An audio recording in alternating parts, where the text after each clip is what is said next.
ब्रह्म सर्व सृष्टि रचन और कबीर परमेश्वर जी की असीम कृपा से उनकी प्यारी आत्माओं को ये सत संदेश सुनने को मिल रहा है। पुण्यात्माओं, आप बहुत ही पुण्यकर्मी प्राणी हो जो परमात्मा की शरण में पहुंच रहे हो। मनुष्य जीवन के उद्देश्य का सत्संग में आने से ज्ञान होता है। आप जी को वो सत्संग मिल रहा है जिसमें निष्कर्ष है सर्व सदग्रंथों का, और साथ में उन महापुरुषों ने जिन्होंने साधनाएं भी की, कठिन तप भी किए, लेकिन उनके साथ क्या घटनाएं घटी, वो किस प्रकार कष्ट उठाते रहे, भक्ति करके भी दुखी रहे। और साथ में फिर ये भी आपको बताया जाता है कि कौन सी साधना से आपके ये कष्ट मिट सकते हैं। केवल ये नहीं कि हम किसी के ऊपर घटी हुई उन घटनाओं को ही या उनके दुखों को या उनकी गलत साधनाओं को ही दिखाते हैं, या उनका कोई छवि धूमिल नहीं करना चाहते। हम उस यथार्थ ज्ञान पर जमी हुई धूल को हटाना चाहते हैं जो युगों से जमी हुई है। किसी भी धर्म के किसी भी सदग्रंथ को आप उठाकर देखिए, वो कुछ वर्णन कर रहे हैं और उन के पढ़ने वाले उस धर्म के धर्म गुरु वो अन्य ही व्याख्या कर रहे हैं। शास्त्रों के विपरीत ज्ञान हमारे अंदर फीड कर रहे हैं। पुण्यात्माओं, कहने का भाव यह है कि जैसे आप जैन धर्म के इतिहास से परिचित हुए कि वो महापुरुष परमात्मा पाने का कितना प्रयत्न करते रहे और उनको क्या मिला, यही 84 लाख के धक्के। पुण्यात्माओं, अब आप जी के रूबरू पवित्र हिंदू धर्म के धर्म गुरुओं के द्वारा दिया गया अध्यात्म ज्ञान और साथ में हमारे सदग्रंथों में लिखे वो सत प्रमाण, ये आपको दिखाएंगे। पुण्यात्माओं, पवित्र हिंदू धर्म के पवित्र सदग्रंथ कौन कौन से हैं? पवित्र चारों वेद, पवित्र श्रीमद् भगवत गीता, ये गॉड गिवन ज्ञान है, ये दोनों सदग्रंथ। बाकी शेष जो अन्य सदग्रंथ हैं, अन्य शास्त्र हैं, पवित्र 18 पुराण या कोई उपनिषद, ये किसी ऋषि विशेष का अपना अनुभव है। और इन पुराणों में यदि कोई वेद अनुकूल ज्ञान है तो वो वेदों का है, वो उसका उस ऋषि का नहीं है। अगर वो तो है, वो उतना तो वो सत्य है क्योंकि वेद ज्ञान है, और वेद ज्ञान गॉड गिवन है, परमात्मा दत्त है। और अन्य जो वेदों और गीता से ज्ञान नहीं मिलता, वो पुराण के वक्ता का, उसके घर का है, उसको हमें स्वीकार नहीं करना। अब एक वेद और है सूक्ष्म वेद, जिसे 5वां वेद कहा है। सूक्ष्म वेद है 5वां, जाकू पढ़े न कोई, और सूक्ष्म वेद जो पढ़े फिर आवागमन नहीं होवे। ये सूक्ष्म वेद की वाणी है। तो पुण्यात्मा, हिंदू धर्म के प्रवर्तक आदि शंकराचार्य जी माने जाते हैं। आदि शंकराचार्य जी का जन्म इस भारतवर्ष की भूमि पर हमारे लिए एक वरदान है। उनका उस समय आगमन हुआ जिसमें बौद्ध धर्म बहुत शीघ्रता से फैल रहा था। महात्मा बुद्ध कौन थे? जैसे आप जी को कई बार सुनाया है, दिखाया भी है, महावीर जैन जी का इतिहास यानी जैन धर्म का इतिहास। राजा ऋषभदेव जी से जैन धर्म का प्रारंभ हुआ। वो प्रथम तीर्थंकर माने जाते हैं। उनके पोते भरत के पुत्र मारीची ने उनसे दीक्षा प्राप्त की। उसमें केवल वेदों अनुसार साधना ही होती थी, इन 4 वेदों अनुसार। 5वां वेद को नहीं मानते थे, जो परमात्मा स्वयं आकर दान करते हैं, देते हैं, अपने मुख कमल से बोलते हैं। वो ऋषि महर्षि जो नकली हैं, वो यथार्थता से परिचित नहीं होते, वो परमात्मा के उस ज्ञान को हम तक नहीं आने दे रहे थे। अब दाव लगा अपना इस सूक्ष्म वेद को सुनने का।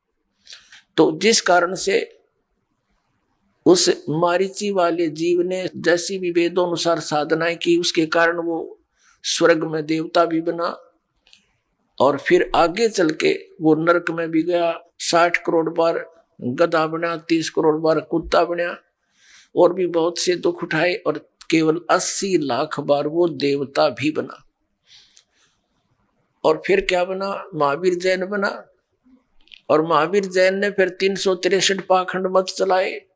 वर्तमान का जो पूरा जैन समाज है, महावीर जैन जी द्वारा चलाई गई बकवाद साधनाओं को कर रहा है। उनकी के दुर्गति होगी। दास ये आगाह करना चाहता है कि आप इन साधनाओं को त्यागो और आप शिक्षित हो, अपने धर्म ग्रंथों को पुनः देख लो। और गीता जी अध्याय नंबर 16 के श्लोक नंबर 23 और 24 में कहा कि शास्त्र विधि को त्याग कर जो मनमाना आचरण करते हैं, मनमानी पूजाएं करते हैं, उनको न तो कोई सुख हो, न उनकी गति हो, न कोई सिद्धि प्राप्त हो, अर्थात व्यर्थ, यूजलेस। फिर किस लिए डले ढो हो? ना ज्ञान था तब तक तो चलो हम भटक रहे थे। अब दास पर दया करी परमेश्वर ने, आपके लिए ये ज्ञान दिया और दास आपके लिए ये संग्रहशील है। और ये ज्ञानी गुरु, धर्म गुरु दास के पीछे पड़े हुए हैं, लेकिन अब इनकी दाल गला को नहीं, क्योंकि परमात्मा ने अपने बच्चों को पहले शिक्षा दे दी और अब देखना डूंडा पाटेगा, पूरे विश्व में जाएगा ये सच्चा ज्ञान और बहुत शीघ्रता से जाएगा, क्योंकि हमें भगवान की आवश्यकता है। यहाँ के संसारिक सुख सबको पता है, 2 मिनट का भरोसा नहीं कब मृत्यु हो जा। यहीं डले ढो होकर यहीं छोड़कर चले गए, सारा जीवन नष्ट कर दिया हमने। तो अब हम दास उस प्रसंग पर आता है कि जिन धर्म गुरुओं को हम यथार्थ ज्ञान युक्त मानते थे, विद्वान मानते थे, उन्होंने क्या ज्ञान बताया और हमारे सदग्रंथ क्या बताते हैं, ये निर्णय दास कर रहा है। और इसके बीच में कोई अपने तरफ से कुछ मिलावट नहीं। जो सत साधना वो सदग्रंथों में लिखी है और जिससे मोक्ष होता है वो सदग्रंथों में लिखा है। जिससे जीव के आने वाली आपदाएं कटती हैं, समाप्त होती हैं, वो भी सदग्रंथों में लिखा है। और उससे हटकर जो हम साधनाएं कर रहे हैं उससे कोई लाभ होने वाला नहीं, ये भी प्रमाणित कर रहा है। अब प्रसंग चल रहा है कि पवित्र हिंदू धर्म के धर्मगुरु आदि शंकराचार्य जी का उस समय जन्म हुआ जिस समय यह जैन धर्म बहुत फैल रहा था। और यदि उस समय ये आदि शंकराचार्य जी नहीं आते तो पूरा भारतवर्ष भी चीन की तरह नास्तिक हो जाता, कम्युनिस्ट बन जाता। अब चीन का नास्तिक होने का कारण क्या है कि महात्मा बुद्ध एक पुण्यकर्मी प्राणी थे और वे विष्णु लोक से आए थे, स्वर्ग लोक से आए थे। अब जो स्वर्ग में सुविधाएं हैं उनको यहाँ कहाँ? आत्मा के अंदर वो कसक रहती है। घर त्याग दिया, राज त्याग दिया और जाकर के बिहार में सटेट के गया नामक शहर के बाहर वट वृक्ष के नीचे उसने मनमुखी साधना शुरू की। काफी समय तक निराहार बैठा रहा, हाथ पैर हलने बंद हो गए, कंडेम हो गया, मृत्यु के निकट पहुंच गया। किसी माई ने उसके मुख का खीर लगा दी कि यूं मरेगा। कई दिन हो गए कुछ खाया ना पिया, तो उसने धीरे धीरे वह चाटनी शुरू कर दी। पहले दिन 10-20 ग्राम, अगले दिन 50-60 ग्राम, तीसरे दिन आँख खुल गई और उठ कर चल पड़ा। और फिर उसने विधान बना दिया कि starvation could not lead to salvation, भूखा मरने से कल्याण नहीं होता। ये उसका अनुभव था। और पहले किसी ने कहा था तू हठ योग कर ले, वो भी तो तेरी अपनी ही सोच थी। तो इस प्रकार उसने क्योंकि पिछले पुण्यक्रम संस्कारी प्राणी ही परमात्मा की तरफ में घर भी त्याग देता है और जो भी उसको कोई मार्गदर्शन कर देता वो साधना भी अवश्यमेव करता है। तो पिछले जन्म के पुण्यकर्मी प्राणी थे ये महात्मा बुद्ध जी, लेकिन भविष्य का चार्जर ठीक बना नहीं, पिछली बैटरी तो डाउन होएगी एक दिन। पिछले पुण्य थे उसके, उस कारण से वो खूब वक्ता भी अच्छा था, उसके वचन में भी शक्ति थी, बहुत से लोगों को प्रभावित भी कर दिया एक विशेष शरीर पर यदि कोई विशेष बाणा वेशभूषा बना लेता है समाज से हटकर, तो आम आदमी प्रभावित हो जाता है, बड़ा महात्मा होगा। और जब ये आए थे 3000 वर्ष पहले लगभग, उस समय तो और ब्लाइंड फेथ करने वाले प्रजाजन थे, तो उस पर बहुत विश्वास किया, उसकी बातों को सुन सुनकर सब बौद्धिष्ट होने लगे। और फिर क्या हुआ कि उनके द्वारा, महात्मा बुद्ध के द्वारा बताई गई वे ऑफ वर्शिप, पूजा का मार्ग, पूजा की विधि, वो शास्त्र अनुकूल ना होने से किसी को आध्यात्मिक लाभ होया नहीं। आकर चल कर 100, 200, 400 वर्ष के बाद सब ने ये मान लिया कि भगवान है ही नहीं, अपना करो और खाओ बस। ये है कम्युनिस्ट सिद्धांत कि कोई भगवान नहीं, ये अपने आप बनता और बिगड़ता है, कोई कुछ नहीं आप रहे,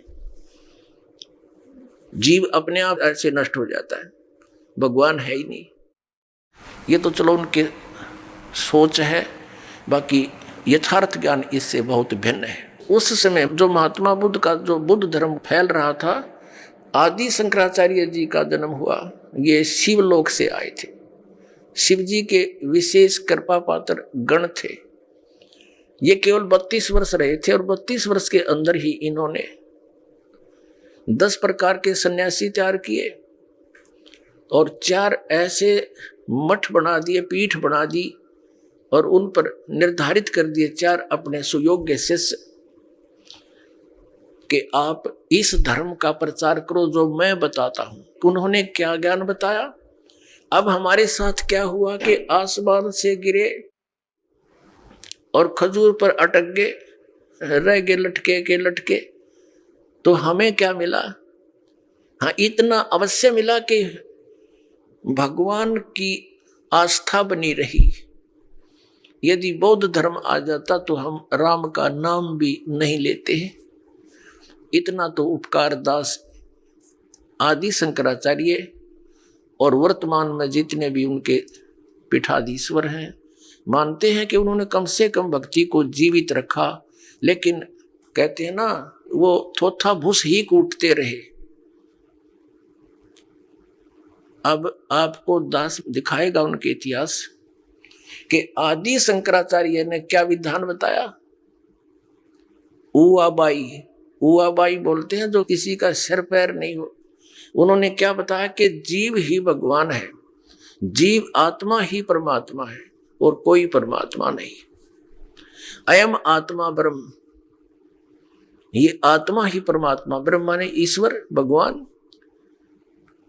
और फिर क्या बताया कि भगवान विष्णु की पूजा करो, भगवान शंकर की पूजा करो, और भगवान शंकर पूर्ण परमात्मा है, परम ब्रह्म परमात्मा है। बता कोई सर पैर है इनका? जब जीव ही भगवान है तो शिव जी फिर भगवान कहाँ हो गया? फिर उसकी पूजा की जरूरत क्या? अपनी पूजा कर लो तुम। अब दिखाते हैं थोड़ा इतिहास इनका। पुण्यात्माओं, ये दास जो प्रयत्न कर रहा है इसको आलोचना ना समझे। दास की एक विनम्र प्रार्थना है आपसे, इसको आलोचना ना समझे। दास के इस परमार्थी प्रयत्न को, ये आपके लिए वरदान सिद्ध होगा। आलोचना तो वो होती है जो हम झूठी कथा सुनावे अपने स्वार्थ के लिए, उनसे हटाकर अपनी दुकान चलावे। नहीं, दास केवल वही बता रहा है जो अपने सदग्रंथों में लिखा है और इन महापुरुषों ने जो अपने कर कमलों से लिखा हुआ है, इनका अनुभव लिखा हुआ है इसमें। और हमारे सदग्रंथ क्या बताते हैं और जिन महापुरुषों ने परमात्मा को पाया उनके क्या अनुभव है। तो जिन्होंने परमात्मा पाया उनका अनुभव हमारे सदग्रंथों से मेल खाता है, और जिनको भगवान मिला नहीं उनका न सदग्रंथों से मेल खाता और न ही उन महापुरुषों की विधि और उनके ज्ञान से मेल खाता। तो वो यूजलेस है। उसको दास प्रार्थना करता है कि उनको त्यागना पड़ेगा अपने कल्याण करवाने के लिए। बस इतनी सी बात है। जो दिशा से दूसरी दिशा में जा रहा है सुदिशा से, तो उसको दिशा दिखाने का प्रयत्न दास का है। जैसे एक बार किसी ने नकली नोट छाप दिए थे 500 के और 1000 के, तो सरकार ने क्या किया था, टेलीविजन के माध्यम से, समाचार पत्रों के माध्यम से ओरिजिनल और डुप्लीकेट दोनों को साथ साथ दिखाया था और बताया था कि ऐसा डुप्लीकेट होता है, ऐसा ओरिजिनल होता है। तो सरकार कोई आलोचना नहीं कर रही थी, महापरोपकार किया, लाखों लोग गरीब आदमी मारे जाते, निर्धन हो जाते, लुट जाते, पिट जाते। तो पुण्यात्माओं वो तो धन की हानि बची, और आपकी हानि जो है उसको तो आपको पता ही नहीं। एक श्वास मनुष्य जीवन की कितनी कीमत है, 14 लोग एक साइड में रख दे, एक श्वास की कीमत, और एक तरफ मनुष्य जीवन के श्वास उश्वास की कीमत रख दे, तो वो भी पलड़ा भारी रहे एक श्वास की कीमत का। परमात्मा कहते हैं कबीर साहब जी, कहता हूं कहीं जात हूं, कहूं बजा के ढोल, श्वास जो खाली जात है, ये 3 लोक का मूल। अपने आत्मा अब कितनी कीमत बताई है महापुरुषों ने, और हम इसको बर्बाद कर रहे हैं, क्योंकि शास्त्र विधि त्याग कर मनमाना आचरण करके। तो इन हमारे धर्म गुरुओं ने हमारे साथ एक ये बहुत बड़ा अन्याय कर रखा है, एक धोखा कर दिया। हम इनको शिक्षित विद्वान मानते थे, क्योंकि ये संस्कृत भाषा पढ़ा करते थे, संस्कृत भाषा में बोलते थे। सभी सदग्रंथ हमारे पवित्र चारों वेद, पवित्र श्रीमद् भगवद गीता, पवित्र 18 पुराण, ये सब संस्कृत भाषा में लिपिबद्ध थे। और हमारे पूर्वज और हम यही सोचा करते थे, ये महाविद्वान है, संस्कृत भाषा धारावाहिक बोलते हैं, इन्होंने सदग्रंथों को सही जाना है और वही बता रहे हैं जो सदग्रंथों में विद्यमान है। तो नो प्रॉब्लम, नो डाउट, निसंदेह होकर हम लगे हुए थे, निसंशय होकर के। 600 वर्ष पहले परमात्मा आए, स्वयं कबीर परमेश्वर, वो परम अक्षर ब्रह्म, एक धारणक रूप में, जुलाहा रूप में सह शरीर आए थे, एक बालक का रूप धारण किया, कमल के फूल पर विराजमान हुए। वहां से एक नीरू नामक जुलाहा उठा ले गया जो निसंतान था, यह लीला थी मालिक की पूर्व निर्धारित। वहां फिर दुल्हे के घर पर पलने की लीला होने से, वैसे तो सबके पालक हैं, वहां क्या पले थे, अपने लिए दूध भी सतलोक से मंगाया था कुंवारी गाय के अंदर।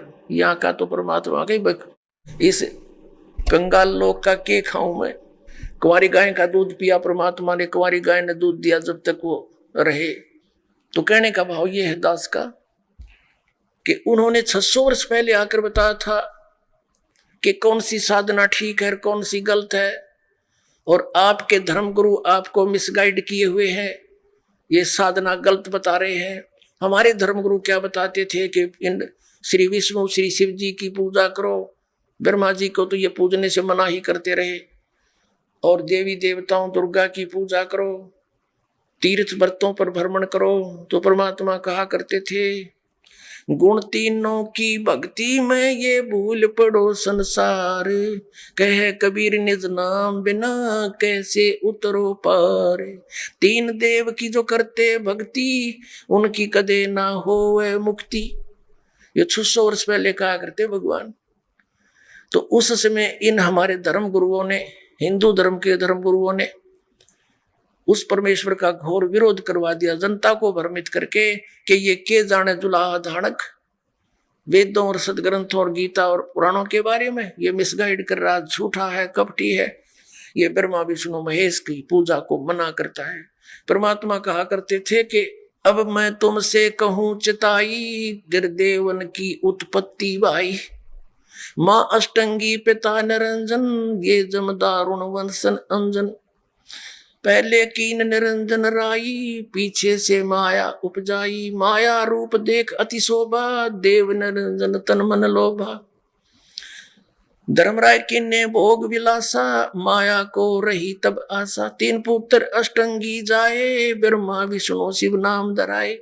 600 वर्ष पहले परमात्मा ने कहा था कि ब्रह्मा विष्णु महेश के माता पिता बताता हूं, ये ज्योत निरंजन, ये सरपुरुष ब्रह्म, ये काल तो इनका पिता है, और यह अष्टंगी दुर्गा इनकी माता है। ये नासवान है ब्रह्मा विष्णु महेश, ये अविनाशी नहीं है। तो इन बातों का उन हमारे हिंदू धर्म के धर्म गुरुओं शंकराचार्य से ग्रहण, उस अज्ञान के आधार से परमात्मा के बच्चों को उन्हीं का शत्रु बना दिया। ये झूठा है, ये कपटी है, ऐसा कहीं नहीं लिखा है।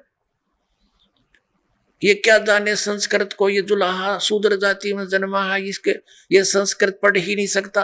तो ये बात हमारा घर कर गई हमारे पूर्वजों के, कि ये बात तो हमारे गुरुओं की साची है कि कबीर साहब जो है संस्कृत तो ये पढ़ ही नहीं सकते, क्योंकि उस समय केवल एक ब्राह्मण वर्ण ही संस्कृत भाषा के पढ़ने का अधिकारी था। अपने आत्माओं, जिसने संस्कृत पढ़ी नहीं, तो इससे सिद्ध है हमारे ग्रंथ भी नहीं पढ़े उन्होंने, और उन्होंने 600 वर्ष पहले ये बता दिया कि ऐसा है, आज हमारे सदग्रंथों में मिला कि ब्रह्मा विष्णु महेश नासवान है, दुर्गा इनकी माता है, यो सदा शिव यानी काल रूपी ब्रह्म इनका पिता है। तो वो क्या थे? वो भगवान थे। अपने द्वारा रची हुई सृष्टि को वेद बताते हैं कि परमात्मा ही स्वयं आकर ठीक ठीक विस्तार से वर्णित करता है, और वो परमेश्वर नहीं आकर के। अब अपने धर्म गुरुओं के द्वारा दिया गया ज्ञान आपको दिखाते हैं। ये देखिएगा, एक शांकर पंचम पुस्तक है ये, इसमें 5 ग्रंथ हैं जो इस आदि शंकराचार्य जी द्वारा लिखे गए। ये देखिएगा, आदि शंकराचार्य विरचित है पंच ग्रंथानाम संग्रह, और इसके अनुवादक कौन है? इसके व्याख्याकार अनुवादक हैं संस्कृत से हिंदी में जगत गुरु शंकराचार्य स्वामी स्वरूपानंद सरस्वती जी महाराज। ये देखिएगा, ये है आदि शंकराचार्य विरचित है पंच ग्रंथानाम संग्रह। ये 5 ग्रंथ ये हैं: अप्रोक्ष अनुभूति, तत्वबोध, तीसरा आत्मबोध, चौथा मणि रत्नमाला, और 5वां भज गोविंद। ज्योतिष पीठाधीश्वर, द्वारका पीठाधीश्वर, ये 2 पीठों का मालिक है। कौन? जगत गुरु शंकराचार्य श्री स्वरूपानंद सरस्वती स्वामी पादय। ये प्रणीता शंकर सप्रया हिंदी टीका सहित प्रकाशक है शारदा पीठ प्रकाशनम, द्वारका जामनगर गुजरात दूरभाष। इतने हैं। और कहां से छपा? मुद्रक है Shri Mata computers private limited, ये B 7/125 केदार घाट वाराणसी। अब इसके दिखाता हूं आपको, इन्होंने क्या ज्ञान दिया है कि मैं ही ब्रह्म हूं। ये है प्रश्न नंबर 10 पे।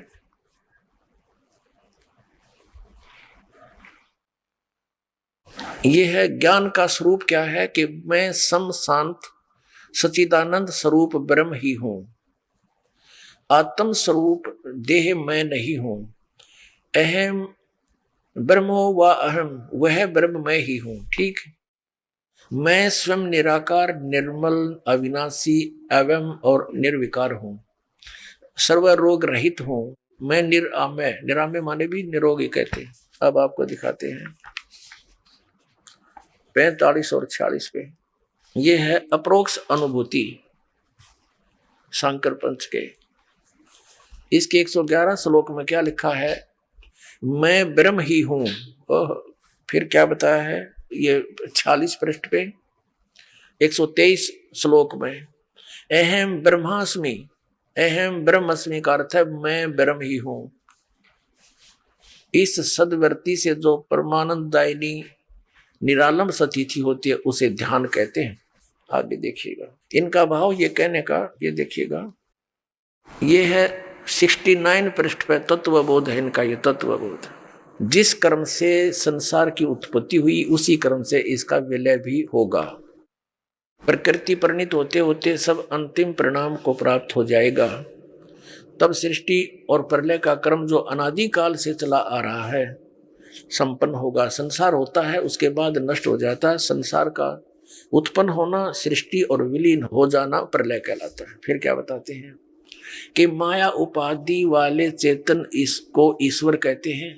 इस प्रकार उपाधि भेद से जीव ईश्वर भेद दृष्टि जब तक रहती है तब तक जन्म मरण आदि रूप संसार निवर्ती नहीं होती। यानी तो संसार नष्ट हो जाए तो ये एक हो जाए बस जीव और ईश्वर। इनका कहने का भाव ये।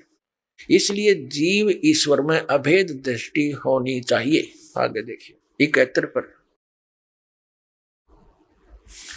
ये क्या बताता है कि मैं स्वयं ब्रह्म ही हूं।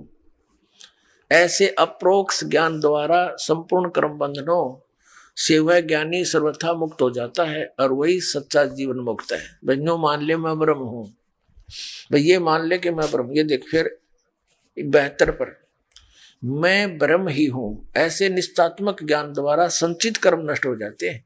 ये हैं इनके तुक्केबाजी, अपनी सोच श्री आदि शंकराचार्य जी की। और फिर ये क्या बताते हैं, ये तो बता दिया कि मैं ही ब्रह्म हूं। अब देखना 123 पृष्ठ चलेते हैं। 123 पृष्ठ पे श्री मणि रत्नमाला नामक ये इनका ग्रंथ है। इसमें क्या कहा, शिष्य का प्रश्न, हे गुरु, हे कृपालु, मैं इस अपार संसार समुद्र के बीच में डूब रहा हूँ, मेरे लिए बचने का कोई उपाय है, कोई शरण है, कृपा उपदेश करने की कृपा कीजिए। गुरु का उत्तर, जो सारे संसार का ईश्वर है उसके चरण कमल का ध्यान ही सबसे बड़ी नौका है। उस पर चढ़कर तुम संसार समुद्र के पार जा सकते हो। विश्व पाद अम्बुज यानी कि दीर्घ नौका, भगवान विश्वनाथ के चरण कमल रूपी जहाज में बैठो, वे तुम्हें पार लगाएंगे। वे ही विश्वनाथ हैं, वे ही कृष्ण हैं, वे ही विष्णु हैं। अब ये हो गया क्लियर। अब वो इन वाला विधान कित गया, वो बाढ़ में गया। जीव ही भगवान है और कहीं भगवान विष्णु भगवान है। अब आगे देखो 127 पर ये संस्कृत है, इसमें लिखा कि कार्य मया का, मैंने क्या करना चाहिए, कार्य कौन सा करना चाहिए, शिव विष्णु भक्ति, शिव और विष्णु की भक्ति करो। उत्तर दिया है यहाँ पर 128 पृष्ठ पे। मुझे क्या करना चाहिए, वो संस्कृत का केवल हिंदी किया स्वरूपानंद जी ने, और संस्कृत में लिखा है श्री आदि शंकराचार्य ने, वो उनका अनुभव है। उसी का डंडोरा ये सब वर्तमान के शंकराचार्य पीट रहे हैं, उसी के ज्ञान का प्रचार कर रहे हैं। अब देखिए प्रश्न, मुझे क्या करना चाहिए, उत्तर भगवान शिव और विष्णु की भक्ति करनी चाहिए। वैसे अब वो जीव भगवान कहाँ गया, अब फिर और दिखाते हैं आपको 136 पृष्ठ पे, 135 पृष्ठ पे है ये संस्कृत, शिव अर्चा यानी शिव की पूजा करो। यहाँ इनका उत्तर है, प्रश्न उत्तर। प्रश्न क्या करना चाहिए, आप पर प्रश्न किया है उस किसने, आदि शंकराचार्य जी ने, आप पे उत्तर दिया भगवान शिव की पूजा करनी चाहिए। ठीक, अब आपको एक और दिखाते हैं। 135 पृष्ठ पे लिखा है आदि शंकराचार्य जी ने कि सबसे बड़ा पशु कौन है। उत्तर आप ही दिया कि जिसने शास्त्रों का अध्ययन किया हो फिर भी वह धर्म का आचरण नहीं करता हो और न ही उसको आत्म स्वरूप का ज्ञान हो, वह सबसे बड़ा पशु है। आप आइडिया ला लियो, सबसे बड़े पशु कौन है, अपने आत्माओं। हमारे सदग्रंथ क्या बताते हैं, जैसे कि ये हमारे आदरणीय शंकराचार्य जी ने ये कहते हैं कि हम वेदों को भी सत्य मानते हैं, श्रीमद् भगवद गीता को भी सत्य मानते हैं, पुराणों को भी सत्य मानते हैं। अब हमारे सदग्रंथ क्या बताते हैं, ये कहते हैं ब्रह्मा विष्णु महेश की पूजा करो। रजगुण ब्रह्मा, सतगुण विष्णु, तमगुण शिव जी है, ये भी मानते हैं। और कुछ एक चतुरता दिखाते हैं इस दास के प्रवचनों से। अब ये थोड़े से संकुचित होने लग गए, अपना इष्ट बताते समय भी शर्माते हैं। अब ये किसी ने एक शंकराचार्य जी से पूछा, जी आपका इष्ट कौन है, कि परम ब्रह्म परमात्मा। उन्होंने कहा जी थोड़ा सा डिटेल से बताओ वो कौन है परम ब्रह्म परमात्मा। वो कहता तुम्हें क्या अधिकार है पूछने का, हर ये पूज्य किसने, दास बताओगे इनके पूज्य देव कौन से। ये देखिए मैं दिखाई दो इनके इष्ट देव, ये है इनके इष्ट देव, देखिएगा इन्हीं के लिखे हुए हैं ये शर्माण लाग गए। ये Shri Mata computers private limited का प्रकाशन आषाढ़ पूर्णिमा संवत 2066 जुलाई 2009 की, वर्ष 8, अंक 97, मूल्य 10 रुपये। इन्होंने एक टिप्पणी दी है इसी पुस्तक के 2 पृष्ठ पे, इस पुस्तक के 2 पृष्ठ पे श्री माता जुलाई 2009 की। क्या कहा है कि गुरु परंपरा नारायण से प्रारंभ होती है। नारायण कौन है, विष्णु जी, और हमारे गुरु पर आकर समाप्त होती है। इसी से संबंधित श्लोक है। ये क्या लिखा है, आवरण पर दिया गया चित्र नारायण से लेकर जितने भी प्रमुख गुरु हैं उन्हीं के हैं। आदि शंकराचार्य जी शंकर परंपरा के आदि गुरु माने जाते हैं। सभी को ज्ञात है कि उन्होंने देश की 4 दिशाओं में चारों वेदों को आधार बनाकर 4 शंकरा पीठों की स्थापना की, जिस पर वर्तमान में जगत गुरु शंकराचार्य जी विराजमान हैं। आवरण के ऊपर यानी जलद के ऊपर क्रम से ज्योतिष पीठ, द्वारका पीठ, इन सब के चित्र दिए गए हैं। अब हम आवरण देखते हैं। ये है नारायण यानी श्री विष्णु जी, ये इनके भगवान हैं श्री विष्णु जी और श्री ब्रह्मा जी और श्री शंकर जी, ये तो इनके पूज्य देवता हैं। ये श्री वशिष्ठ जी, ब्रह्म ऋषि वशिष्ठ हैं, ये श्री ब्रह्मा जी के पुत्र हैं। और वशिष्ठ जी के पुत्र हैं श्री शक्ति देव जी, और शक्ति देव जी के पुत्र हैं श्री पराशर जी, और पराशर जी के पुत्र हैं श्री वेद व्यास जी, भगवान वेद व्यास जी, और वेद व्यास जी के पुत्र हैं सुखदेव, ये श्री सुखदेव जी, इन्हीं के चित्र हैं। इसके बाद और भी इनके जैसे श्री गौड़ पादाचार्य, श्री गोविंद भगवत पादाचार्य, और फिर ये है हिंदू धर्म के वर्तमान प्रवर्तक श्रीमद आदि शंकराचार्य दंडी स्वामी। अब ये इनका इतिहास, ये इनके देवता है। आप दिखाता हूँ, ये नारायण विष्णु को ही कहते हैं। ये देखिएगा 21 पृष्ठ पे यह लिखा है कि नारायण के साथ लक्ष्मी है, ब्रह्मा के साथ ब्रह्माणी, शंकर के साथ गौरी है, राम के साथ सीता है, कृष्ण के साथ राधा है, और राजेश्वरी माता के साथ श्री राजेश्वर भगवान परम शिव है। अब ये राजेश्वरी कौन है? तो दुर्गा होगी, और ये राजेश्वरी ये श्री भगवान शिव हैं। तो ये इनके पूज्य देवता हैं। अब आदि शंकराचार्य के बाद जो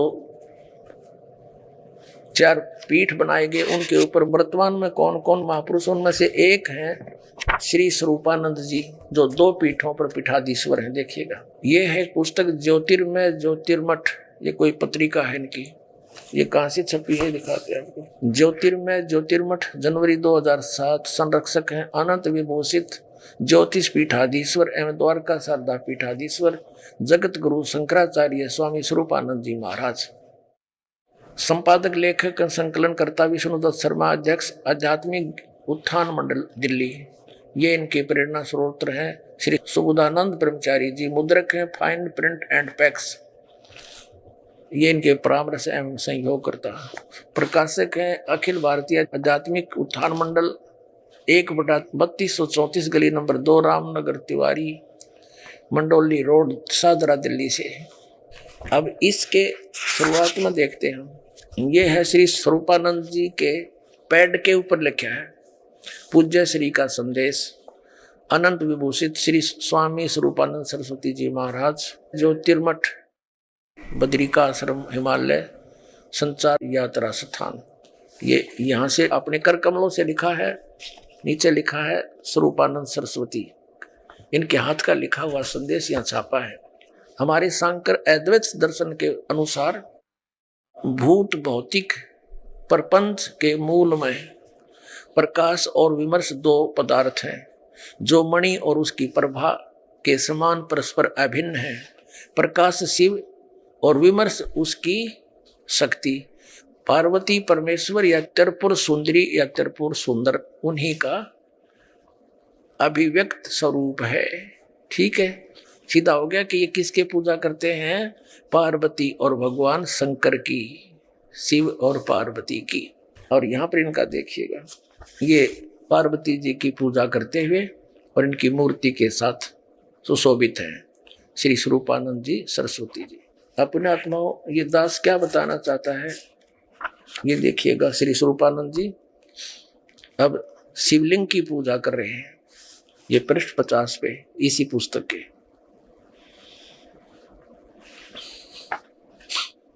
ये देखिएगा, जगत गुरु शंकराचार्य जी चंद्रमौलीश्वर महादेव की पूजा करते हुए ये शिवलिंग की पूजा कर रहे हैं, इसका नाम है योग। अब पुण्यात्माओं, परमात्मा कहा करते कि वेद पढ़े पर वेद न जाने, ये बातें पुराण 18, और पत्थर की पूजा करे ये भूल गए सिरजनहारा। अब आपको क्या दिखाते हैं? कि ये कौन से मंत्र जाप करें, इनका तो कोई सिर पैर नहीं है कि के जाप करें। हरे राम राम राम हरे हरे, जय गोविंद सीताराम राधे श्याम। और फिर इनके मूल मंत्र क्या है वो दिखाता हूं आपको, देखिएगा। ये है एक मठ आमनाय महा अनुशासनम नामक एक पुस्तक है जो आदि शंकराचार्य विरचितम, इन आदि शंकराचार्य जी ने ही इसका लेखन किया है। और ये कहाँ से छपी है, ये है आदि शंकराचार्य विरचितम वही, और संपादक और भाषा अंतर करता है डॉक्टर कामेश्वर नाथ मिश्र, आचार्य अध्यक्ष संस्कृत विभाग, अध्यक्ष शब्द विद्या संकाय, केंद्रीय तिब्बती शिक्षा संस्थान, सारनाथ वाराणसी उत्तर प्रदेश में। और ये नीचे और लिखा श्री काशी विद्वत परिषद न्यास केदार घाट वाराणसी। और ये कहाँ से छपी है देखिएगा, ये कहाँ से छपी है, Shri Mata computers private limited B7/125 बागा हेड़ा केदार घाट वाराणसी दुर्वासित है।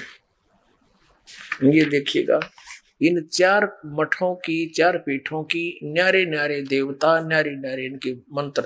ये है पृष्ठ नंबर 33 पर हम आगे हैं। इस पर क्या बताया कि शारदा पीठ, शारदा मठामना यानी शारदा पीठ, इस क्षेत्र का नाम द्वारका है और देवता सिद्धेश्वर है, श्री देवी है जो भद्रकाली, ये इनका पूज्य देव है और यह इनकी पूज्य देवी है। ठीक, यहाँ पर श्याम वेद इनके हवाले किया गया, ये केवल श्याम वेद का ही प्रचार करता है यहाँ का जो मठाधीश्वर है। ठीक, अब देखो इन्होंने अड़ंगा कैसे अड़ा रखा है, अपने अनुसार सदग्रंथों को मोल्ड कर दिया, उनके अनुवाद को। इसका अर्थ है, गीता अध्याय नंबर 2 का 46 का श्लोक है, इसका अर्थ तो ये बनता है कि बहुत बड़े जलाशय की प्राप्ति के उपरांत छोटे जलाशय में जैसा प्रयोजन रह जाता है, ऐसा ही विद्वान पुरुष को पूर्ण परमात्मा की जानकारी के बाद अन्य देवताओं में रह जाता, अन्य ज्ञानों में रह जाता है। और इन्होंने के लिए लिया अपना उल्लू सीधा करने के लिए किसा अनर्थ कर दिया, अर्थात जैसे चारों ओर जल से भरे जलाशय से जितना प्रयोजन होता है उतना ही जल ग्रहण कर लिया जाता है, उसी प्रकार पूर्ण वेदों के न होने पर भी उक्त वेदों के उतने ही भाग अर्थात उपनिषद को ग्रहण करना ही ज्ञानी ब्राह्मण का प्रयोजन होना चाहिए। अब देख ये कर दिया काम इसने, अनुवाद गलत कर दिया, अपने अनुकूल उल्टा अर्थ कर दिया। क्या कर दिया कि वेद तो समझो बहुत बड़ा जलाशय है और हमने जितना जल चाहिए उतना ले लें, इसमें तो 4 वाक्य काट लिए, वेदों को भी छोड़ दिया। कहते हैं ब्राह्मण का कर्तव्य बनता है कि वो उपनिषद पढ़े, वेदों की जरूरत नहीं उसने। ये फिर देखियो, क्योंकि इनकी अंग्रेजी दास समझ सके हैं, आप क्या समझ में आती तो पहले भाग जाते। ये देखिए 34 पृष्ठ पे हम पढ़ रहे हैं, ये है गीता अध्याय 2 का 46। पहले तो ये आपको दिखाऊंगा जो पेटा भरेगा न, इनकी घनी कसूती धाक जम रही है जनता पे। अकी तो विद्वान न पढ़े थे, ये केवल भाषा जाने थे संस्कृत, और थारा इनके पास खक अध्यात्म ज्ञान थे, शून्य था इनका। देखिएगा श्रीमद् भगवत गीता, गीता प्रेस गोरखपुर से प्रकाशित है, जयदयाल गोविंद का इसके अनुवादक है।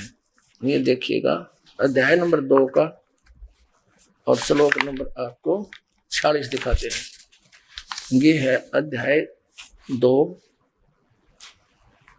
श्रीमद् भगवत गीता और श्लोक नंबर 46।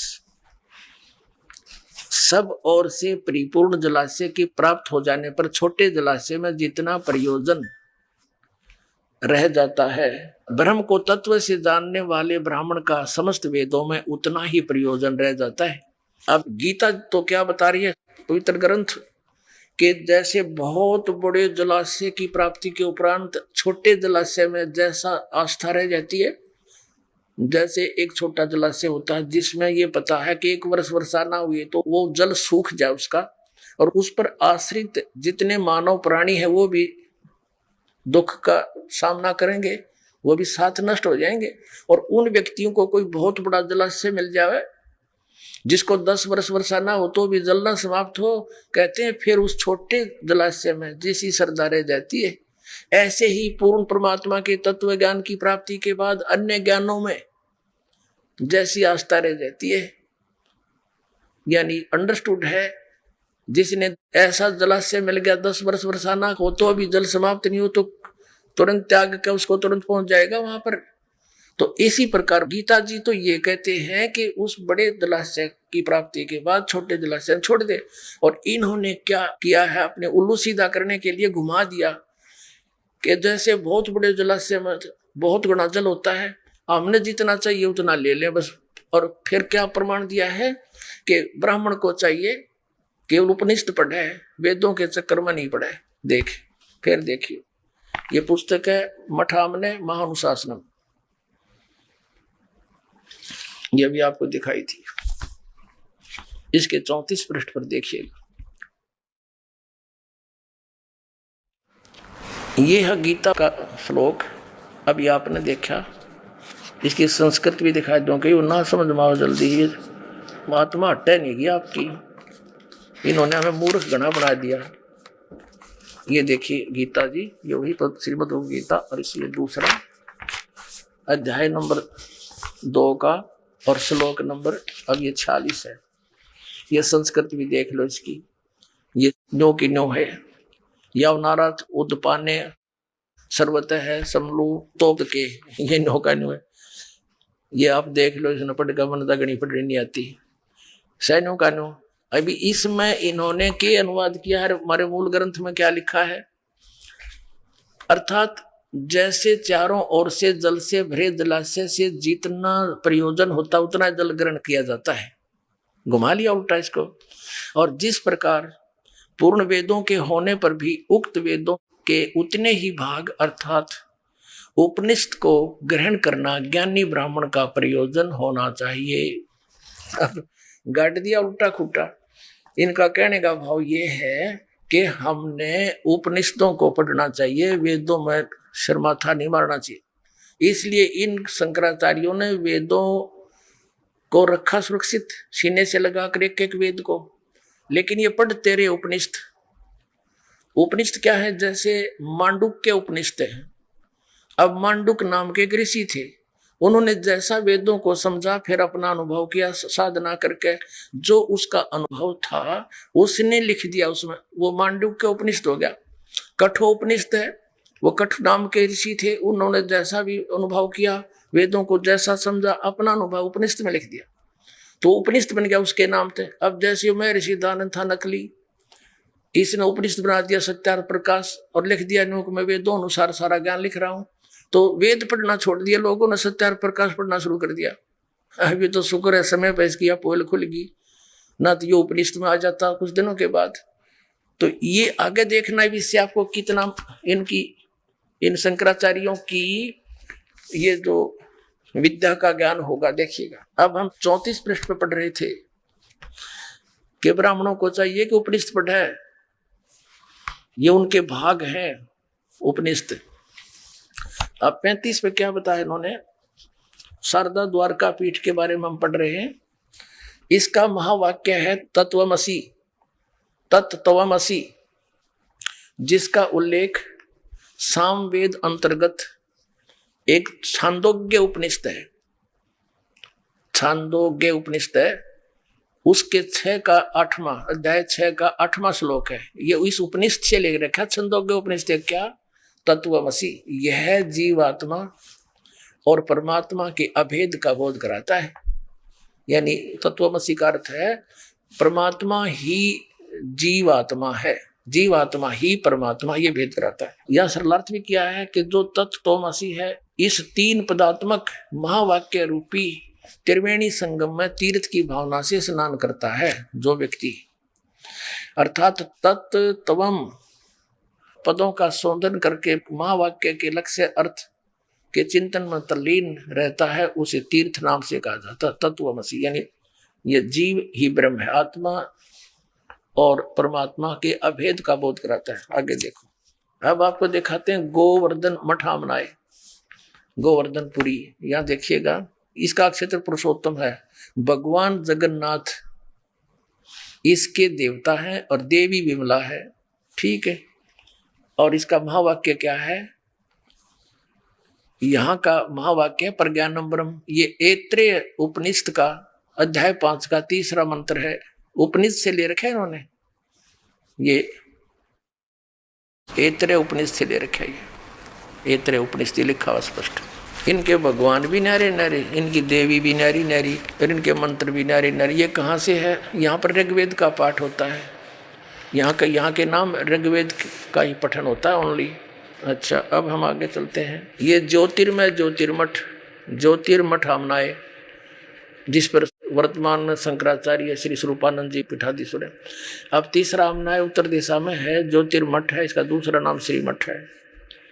यहाँ का देवता भगवान नारायण देवता है, देवी पूर्णागिरी है। अच्छा, ये हम 40 पर पढ़ रहे थे, 40 पे, अब 41 पे आगे हैं। यहाँ का जो महावाक्य क्या है? महावाक्य है अयम आत्मा ब्रह्म। ये मांडुक्य के उपनिषद का 2रा अध्याय चलिया है। यह आत्मा ब्रह्म है, यह आत्मा ही भगवान है, इसका ये अर्थ है। और यहाँ अथर्ववेद इनके नाम है, उपदेश होता है। अब देखिएगा 3रा श्रृंगेरी मठामनाए। और यहाँ पर सरस्वती, भारती और पुरी इस मठ के अधिकारी इस गोत्र से, इस नाम से प्रसिद्ध होते हैं। रामेश्वर नामक क्षेत्र है, भगवान आदि बराह इसका देवता है। और इस मठ की देवी कामाक्षी है। ठीक है। और फिर देखना इसका महावाक्य क्या है। 44-45 पर पढ़ रहे हैं हम, 144-45 पे। इसका महावाक्य यजुर्वेद का यहाँ स्वाध्याय होता है। इसका ही महावाक्य अहम ब्रह्म अस्मि, ब्रह्मानी अहम ब्रह्म अस्मि। ये व्रत उपनिषद का है, अध्याय 1 कांड 4 के मंत्र 10 से लिया गया है। अहम ब्रह्मास्मि। अपने आत्माओं, ये तो कंसेप्ट क्लियर ही हो गया। इन्होंने स्पष्ट कर दिया कि वेदों में तो बहुत घना पानी है, जल है। उसकी बजाय हमने वेदों से ही लिया हुआ निष्कर्ष जो उपनिषद रूप में है, उनके भाग हैं, इन ऋषियों ने अनुभव किया है, साधना करके निष्कर्ष दिया, उसको पढ़ना चाहिए। ब्राह्मण का ये कर्म है, ब्राह्मण का कर्म है कि वेदों से ही पढ़ना चाहिए। मैंने ब्राह्मण माने विद्वान पुरुष का। अब ये स्पष्ट हो गया। फिर इसमें एक और कहा, कोई सूक्ष्म वेद के बारे में कहा। देखिएगा, ये है पृष्ठ नंबर 48 पे। इस पे लिखा है कि एक सूक्ष्म वेद है, सूक्ष्म वेद का उपदेश होता है। ये स्वात्मक नामक आमनाय है और महान परमात्मा मठ है। अब हमने ये देखना है कि एक सूक्ष्म वेद और है। अब सूक्ष्म वेद इनका समझ में नहीं आया। इनसे किसी ने पूछा, ये शंकराचार्यों से, कि जी वो जो मठ आमनाय पुस्तक के अंदर 5वां वेद लिखा है सूक्ष्म वेद, वो कौन सा है? कोई तो कहता है वो महाभारत है, और कोई कहता है वो श्रीमद् भगवत गीता है। अरे महाभारत भी वेद है। इसमें तो ऐसा पढ़ के भी आदमी ना, किसी के अंदर भगवान की आस्था हो वो भी नाश हो जा। द्रौपदी का चीरहरण हो रहा था और उसमें ये दिगंबर बैठे थे 3, तो कौन? भीष्म पितामह, द्रोणाचार्य और कर्ण और विदुर, और सभा भरी थी। द्रौपदी को नंगा कर रहे हैं, निवस्त्र करके सबके सामने उसकी बेइज्जती करना चाहता है दुर्योधन और दुशासन। उस समय उस सभा के अंदर एक था भगत बीज विदुर। विदुर ने खड़ा होकर कहा पंचायत में, अरे भले पुरुषों, तुम किसकी बेइज्जती कर रहे हो? अपनी बहू की। अपने ही बहू को नंगा कर रहे हो। ये तुम एक ही परिवार, चाचे ताऊ कोई घनी दूर नहीं होते। विदुर कहे, ये बंधु थारा, एक का कुल एक का परिवारा। विदुर के मुख पर लगा थपेड़ा, तू तो है पांडवों का चेहरा, तू तो है बांदी का जाया। तो वहां पर भीष्म, द्रोण और कर्ण मुस्काया। अपने आत्माओं, ये सूक्ष्म वेद में लिखा है परमात्मा ने कि तुम इसे ग्रंथ पढ़ते हो जिसमें कोई करैक्टर नहीं किसी का। अब कवा सुनी किसका ना होती। और दुर्योधन जैसे दुष्ट ने कैसा निर्णय लिया, द्रौपदी को सभा में नंगा करे। अरे बेशरम। और फिर वह दर्शक कौन बैठे हैं? भीष्म पितामह, द्रोणाचार्य गुरु और कर्ण जैसे योद्धा। ये तीनों महापुरुष ऐसे थे, यदि एक भी खड़ा होकर नो कह देना खबरदार इस लड़की के हाथ भी लगाते नकम में, ऐसा जुल्म है। और श्रेयाम तू नंगा कर रहा है इनको। तो हिम्मत नहीं दुर्योधन की, उसको हाथ लगा देते, लेकिन वह भी मलिन आत्मा थी, वहां बैठी रही। एक भक्त बीच सा विदुर खड़ा हुआ और कहने लगा, अरे भाई क्या कर रहे हो तुम? विदुर कहे, ये बंधु थारा, आपका भाईचारा है, एक का कुल एक का परिवार। इस निर्णायक बात करने से दुशासन ने थप्पड़ मारा अपने चाचा के, विदुर के, और कहा कि तू तो है पांडवों का चेहरा। विदुर के मुख पर लगा थपेड़ा, तू तो है पांडवों का चेहरा, इनका चमचा है, इन्हें की और बोलता है हमेशा, और तू तो है बांदी का जाया। यानी उसको एक व्यंग कस दिया कि तू तो बांदी का उत्पन्न हुआ, तेरी तो हीन भावना है, तेरी मति मलिन है तू, इस करके अक्षत्री कर्म के योग नहीं। उनका भाव ये था कहने का, तू तो है बांदी का जाया, और उसका थप्पड़ मारना था। और विदुर को ये बांदी का